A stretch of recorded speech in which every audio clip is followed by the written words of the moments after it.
आप बटरफ्लाई आसन नहीं कर पा रहे हैं क्योंकि आपके पैर खुलते ही नहीं हैं, पेल्विक मसल्स आपकी कमज़ोर हो चुकी हैं, यहाँ से पूरे के पूरे जॉइंट आपके हिप्स जॉइंट हो गए, घुटने के जॉइंट हो गए, सारे के सारे स्टफ़ हुए पड़े हैं, उसके लिए आपको इनका खोलना बहुत ज़रूरी है। इस तरह से दोनों पैरों को सामने की तरफ करें और एक पैर के एड़ी पंजे को दूसरे पैर की थाइस पे रखें, हाथों से प्रेशर देते चले जाएँ, 2 दिन तक हाथों से प्रेशर देके करें।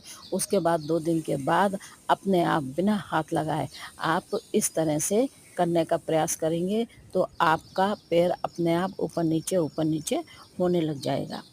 दोनों तरफ से करना है, कम से कम आपको 10-10, 15-15 स्ट्रोक करने हैं।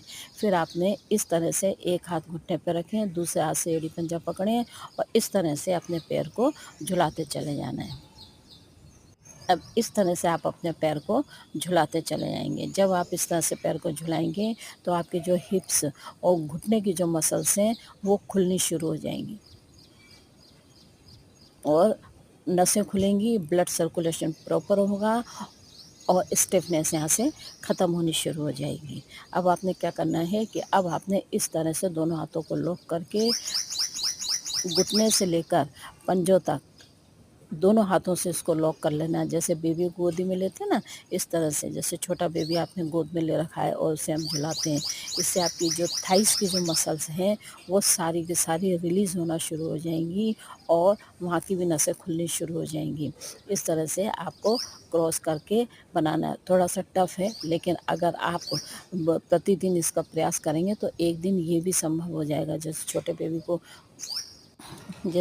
हम छोटे बेबी को खिलाते हैं ना, उस तरह से झुलाना है। अब आपने 15 दिन के बाद आपके पैर इतने खुलने शुरू हो जाएंगे।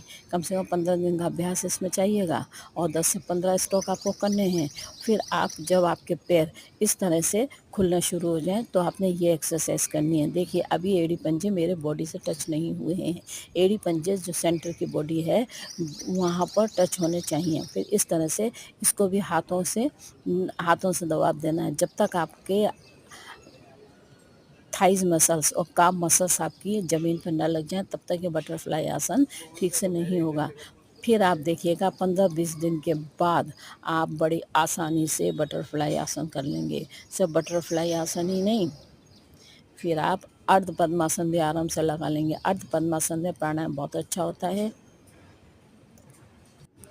इसके बाद आप यही नहीं, आप इसके बाद लोटस पोज भी आराम से लगा लेंगे, जिसको पद्मासन बोलते हैं। देखिए पद्मासन भी आपका बड़े